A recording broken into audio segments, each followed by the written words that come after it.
this is Lisa from Mobile Tech Review, and it's not every day we get to look at something different. In a sea of seemingly alike Android smartphones, we have the LG G Flex here.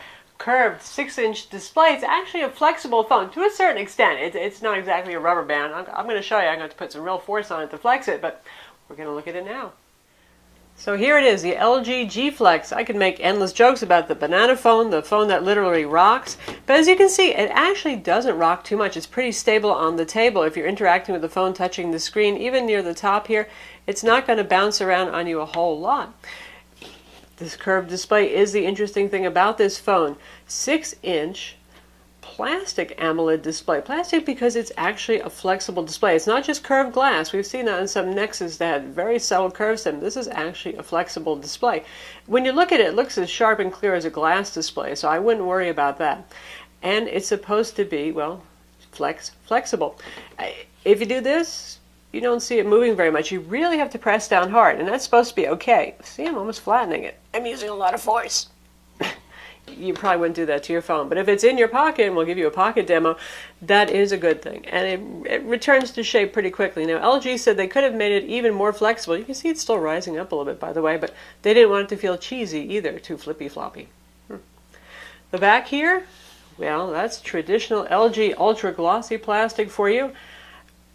Reflects a whole lot. You know, it doesn't pick up fingerprints as much as you might think, but the thing loves dust, lint. Oh my God, everything sticks to it. But what's interesting about this is it has a polymer coating on it that's supposed to be scratch resistant. Now, it doesn't take a lot of G-force, so don't take an X-Acto knife to this or take a key and really grind it in and expect it to deal with that. It's more like keys bumping into it in your pocket. Now, I'm trying to use my fingernail. I got a pretty decent fingernail on there.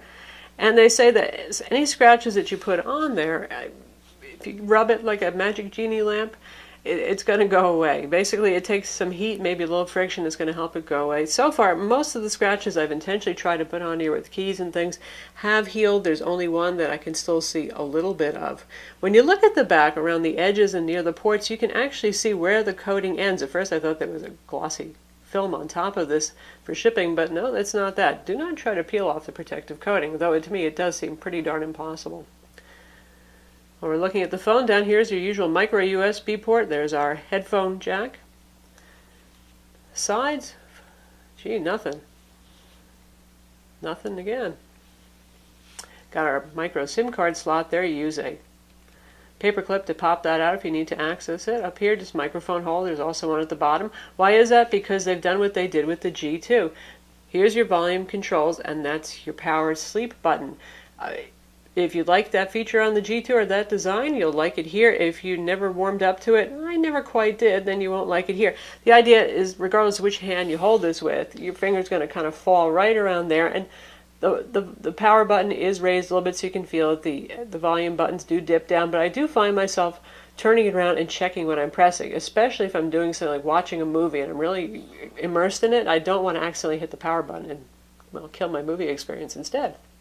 Same 13 megapixel shooter with LED flash on the back as we had on the G2. That's a fine camera. As you can see here, we have the AT&T version. Again, this will be available on Sprint and AT&T the end of January.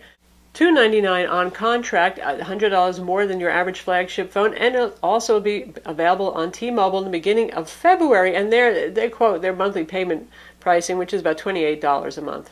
We have a speaker hole right over here, and a front that's dominated by the display. Like the LG G2, they call it their bezel-less design. Now, obviously, there's bezel top and bottom, but there's very little on the sides. Now, I have reasonably large hands, hence I can hold this 6-inch phone pretty easily in my hand. And I find it's pretty easy because the display comes to the edges to accidentally always launch things I didn't mean to launch by touching the screen. Honestly, I'd like a little bit more bezel on the sides, even if it doesn't look quite as nifty, modern, and pretty. Your earpiece, of course, is up here. Big phone, so the problem is, are the microphones too far from your mouth, or is the earpiece far from your mouth? The curve is supposed to help with that, and if you put it against the face, well, it does actually help. It feels a little bit more ergonomic, but nonetheless, voice quality was just okay on this phone. I really don't think it has to do with the microphone and speaker placement, because I've used the Lumia 1520, which is a 6-inch giant slab of a phone, and didn't really have a problem with voice quality. I think it's just inherent to the phone that it's okay, not great. Speaking of the Lumia, let's do a little size comparison. So here we have it next to the Nokia Lumia 1520. Nokia is not known for doing the most compact of designs, but still, it is a little more petite than the HTC One Max, shall we say. You can see you save a little bit of height there, even there's a little bit of width difference going with the flat, versus the curved model. Obviously, normal versus curved. The side profile is going to be quite different on that.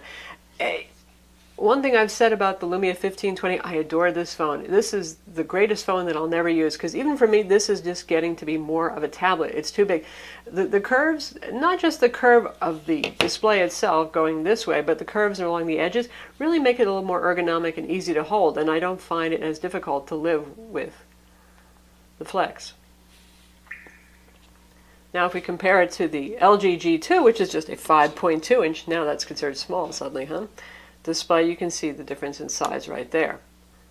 Same buttons on the back design. Of course, the LG G2 is just your normal flat phone. LG G2 has an IPS display, though. As IPS displays go, you can see the viewing angles aren't the super widest on it, but it's a very nice high contrast full HD display.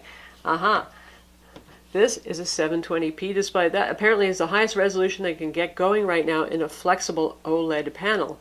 It is OLED. That means you get really deep blacks and very nice rich colors. I was watching a movie and could see color differentiation I really never noticed on most other smartphones. At the same time, is it super duper sharp? Not so much. 245 ppi, so we're not talking something hideous, but... So here we have Google Play Books, and we've got a book on the screen right here, and if we zoom in and look at the text closely, it's not going to be as smooth and gorgeous looking as it would be on a full HD display, especially when you're stretching 720p up to 6 inches. Now, it's not terrible, it's not bad. One thing I have noticed is a slight blue tint to the display, which the camera really seems to be picking up, and the blue tint is more pronounced at the top. If you're just looking at a white page, you're going to notice it. If you're looking at something with varied colors on it, more busy like a web page, you probably won't notice it. Speed for all things is pretty good on this. This is running on the same hardware as the LG G2. That means the quad-core Snapdragon 800 CPU clocked at 2.26 gigahertz, 2 gigs of RAM, 32 gigs of internal storage. There is no micro SD card slot on that. So right now that's the top dog for CPUs, and 2 gigs of RAM is pretty good. You don't see much more than that, generally speaking. So power-wise, it's good. A lot of the horsepower cycles could be consumed by LG's very heavy UI, not unlike Samsung TouchWiz. They have touched just about every part of the UI that they possibly could. Happily, it doesn't really seem to bog things down too much. It would be interesting if we could see a Google Play edition of this that wasn't running all of the software. But you can see the icons themselves are customized. When you first get this phone, you're going to get bombarded with a million little tips where they try to tell you how to use all the software they've added on there. Methinks they doth protest or explain too much in this case. When they spend that much time explaining, it usually means there's way too many features and they're not intuitive enough. You can tell I've gotten a little tired of LG's UI. You may love it. You may feel differently. If you do love it, well, you're going to like it just fine on this phone too, because pretty much you're looking at the LG G2 and even the Optimus G Pro experience on here. You see our apps are separated into apps, widgets. You can search. You can actually manage and remove applications from here. We have their customized up here, access to features. We got Q-Slide right there. We got Quick Memo. Q-Slide is their multitasking thing. Press and hold right there, and we can say we want to have the browser. Put that up there, and hey, but we want to have Notepad down here. And that's going to tell us more about how to actually use that feature. So it's getting more like Samsung, where you have the side-by-side instead of just the floating transparent widgets if you want. So you can take notes here while you're looking at a web page over here. Certainly not a bad feature. The bigger the screen, the more likely I think people are to use that. And you can see we just drag that down and get rid of it too. And we can drag it back up and make it bigger. So that's pretty handy as well. And if you want to get rid of it, you tap the little teeny tappy thing right there and you hit the X button. You also get a bunch of customized sounds on the phone as well, typically LG sounds on it. And in terms of added software, this is going to depend in part on your carrier. This is the AT&T model. It has lots of AT&T carrier bloat on here. Other than that, not a whole lot of stuff that LG has added. One thing that they have added is their own quick theater, which is really just a quick launcher for videos, photos, and YouTube. And this kind of gives you the idea, hey, you're looking at a curved display, right? Curved TVs are all the rage. It certainly makes sense on a curved TV because as TVs get bigger, you're talking a 60-inch TV, it's getting to be like a movie theater. You need some curves. I was doubtful that it was really going to add anything to the experience on a 6-inch display, and I found I actually did enjoy it. And though the phone has glare, as you probably noticed, when you're looking at it, you don't really perceive the glare as much as when you're looking at a flat screen, so I've actually enjoyed it.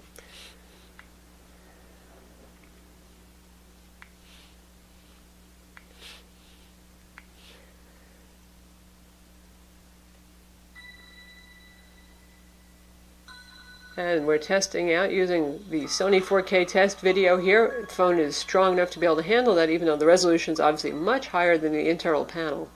The colors really do pop on OLED. It's really pleasing experience. Again, the sharpness, it's not going to be a full HD display there, but it's not that bad either.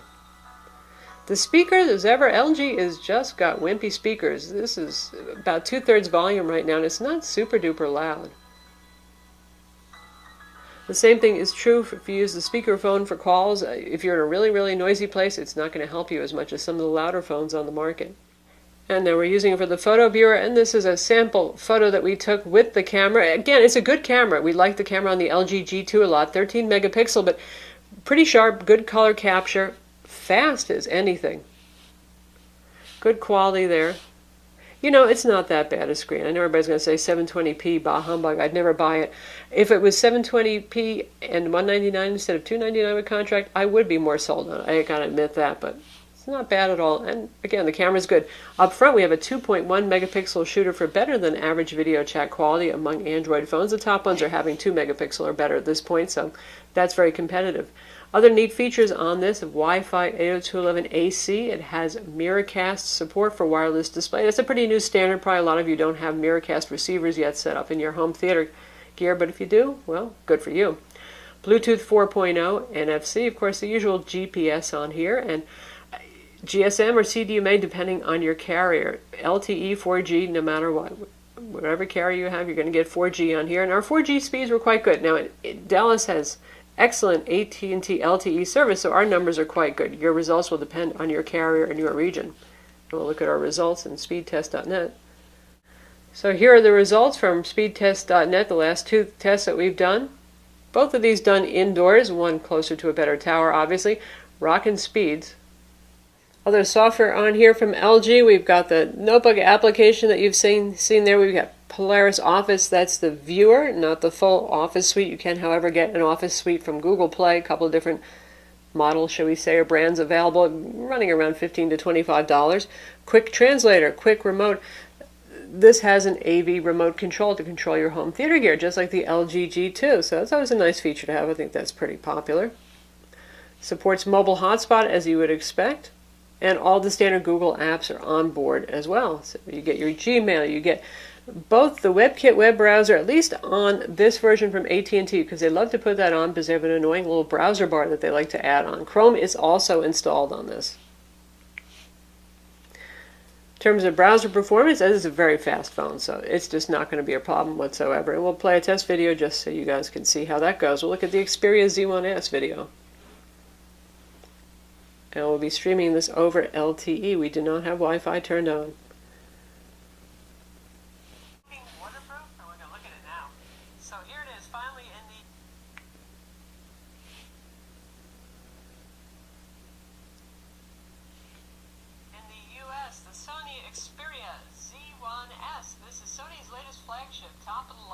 So there you go, streaming YouTube video just fine. Again, pretty colors, but this is black and white kind of setting here, you can't really tell, but not the sharpest. And how about gamer? We're going to look at a motocross game from Glue Mobile that is free. It's actually more of a tap game than your stand racing game, but it does have pretty graphics, so it's worth giving it a test here. Notice the on-screen buttons here remain as shadows in our game because this does not have capacitive buttons right here. It has on-screen buttons.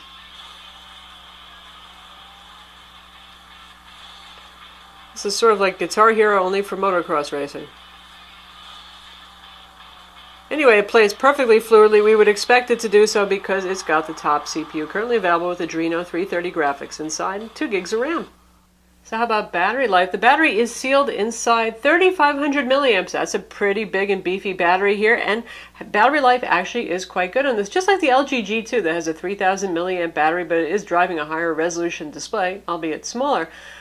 Absolutely no trouble making it through the day with moderate to heavy use. I'm sure you could kill it if you used it for navigation for 7 hours straight, if you did nothing but stream YouTube video all day. But in a mix of normal use that includes some streaming, a little gaming, game playing, that kind of thing, phone calls, web, email, no problem making it through the day on a charge. In terms of benchmark performance on synthetic benchmarks, Quadrant, it scored 22,323. These are all going to be scores that are typical for other phones running on the same Snapdragon 800 CPU that you're going to hear. 3D Mark, the unlimited test, 16,658. Sun Spider, 1142 on Chrome. Lower numbers are better for this test. Chrome is always slower, and the built-in WebKit browser, 831, actually a bit faster, which is something that we generally see on phones too. So there it is for benchmarks. This guy does just fine. Plenty of speed in-house on the G Flex. In terms of fingerprints, how much has it picked up just while I've been doing this review? You can see it's actually cut down on the glare. Before it was very reflecty, so now it's not quite so bad. Gets a little mucky. Those will clean up just fine. Like I said, it's going to love lint in your pocket though. So you can see the curve comes in handy for things like putting it in your pocket. Now I've got kind of boy cut jeans on because I know you guys say, oh, I have much bigger pockets than your pants. So it goes in there and it actually follows, well, the curve of your bum. So that's kind of a good thing too. You sit on it, you're not laying against a board, you might not crack it.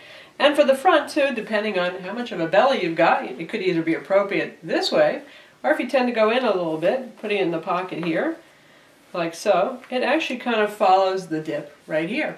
So, functional use for the curve there. So in the end, what's special about our friend the G Flex here? Well, the fact that it's curvy, and yes, it is flexible. As I noted, you can bend it without breaking it to a certain extent. You could have strong fingers, but you can. And it has a lot of horsepower inside, like today's Android top smartphones do. It's not any different from the LG G2, shall we say, or the Galaxy S4 in terms of its horsepower, its prowess at achieving high CPU requirement tasks, but it's good to know that's inside. So if you're an early adopter and you want to pay that $100 extra up front for the curved display, I think that's really the G Flex's market. That and the 6-inch display. For those of you who like that and don't mind that's only 720p, the curve does take a little of the pain out of using a big phone. So that's the LG G Flex, again going to be available on AT&T, Sprint, and T-Mobile. You're going to pay more up front on Sprint and AT&T, $100 more than usual for a flagship kind of smartphone. And I do like the curved display. I think it is the future probably of phones, at least big ones like this. It doesn't make so much sense to curve an iPhone, obviously, but there's a lot to like about it, but I have my misgivings. Still only 720p display, and LG's UI is getting a little bit overbearing.